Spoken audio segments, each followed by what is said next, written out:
Turn up to this one. Customer called me to say that water was dripping outside. That'll be the PRV dripping there. When they said the boiler was upstairs, I didn't realise they meant actually on the stairs. Access is definitely an issue with this one. You can see here it's at least 6 foot off the floor. So anyway, I'm going to prep the area, put the mat down, then I'm going to put the ladders down. So I checked the benchmark. This boiler was fitted in 2009 and apparently it was serviced last year. So let's whip the case off and have a look. We can see the pressure's at 3 bar. Looks like a new filling loop to me, but we'll disconnect it anyway just to check it's not passing from there, which it isn't. Inside the boiler it's in pretty poor state. If the high pressure isn't caused by the filling loop, then we know it's going to be caused from the plate heat exchanger pinhold, but also the expansion vessel split. So this is going to need a new expansion vessel, new plate heat exchanger, new PRV, put a new flow adapter on. Let me know in the comments if you'd fix or bin.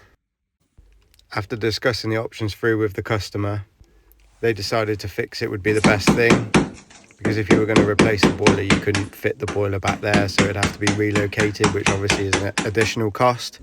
So priced up for a new expansion vessel, new plate, new electrodes, new flow adapter, new PRV.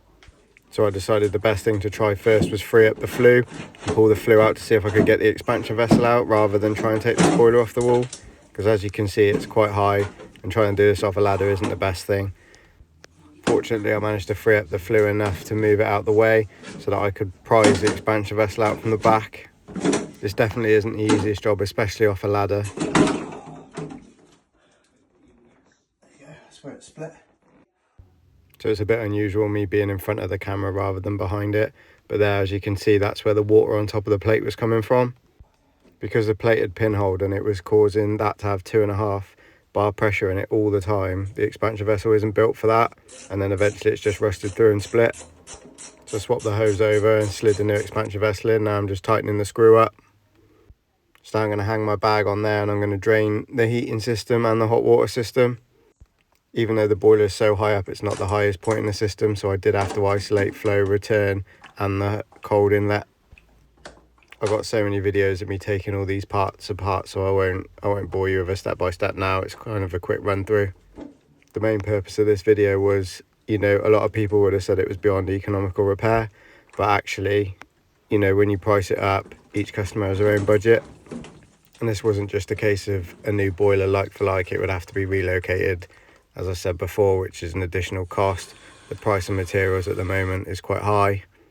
I mean, that's an indication of the state of the system. I replaced the AAV as well.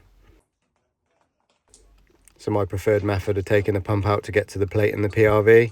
Just going to undo these 2 screws now and the plate will come out. As easy as that, the plate's out. This creates plenty of room for us to get to the PRV to pop the pin out. Don't forget to pull the plastic clip down that holds the PRV in place. Then the trusty prise bar.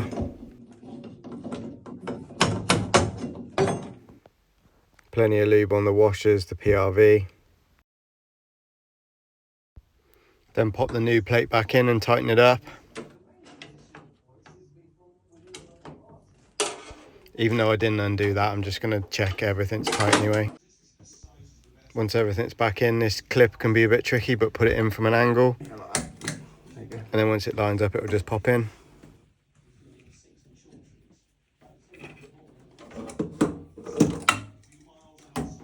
Then you want to just tighten the cold up.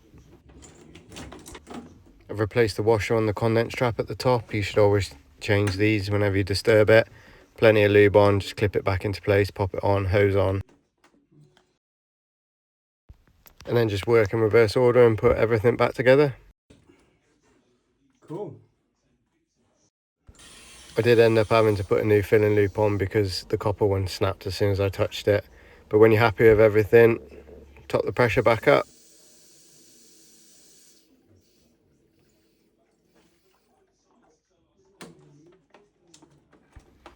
Now all the hydraulic stuff's done, we're going to change the electrodes in the gas tube.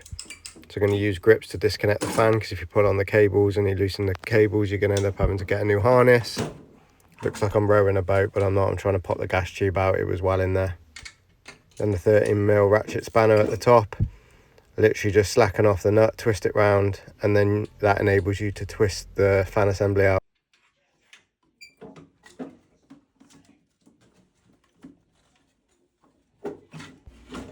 Easy as that.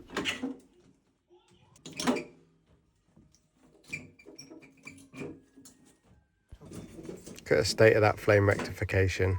How did that even survive? Right, with new electrodes in, I've checked the burner, I've checked the baffles, it's all good. New gas tube all clicked in as well. We're going to pop the fan assembly back in, change the gas tube rubber as well. Work in reverse order, put it all back together, twisting that round, tighten it up.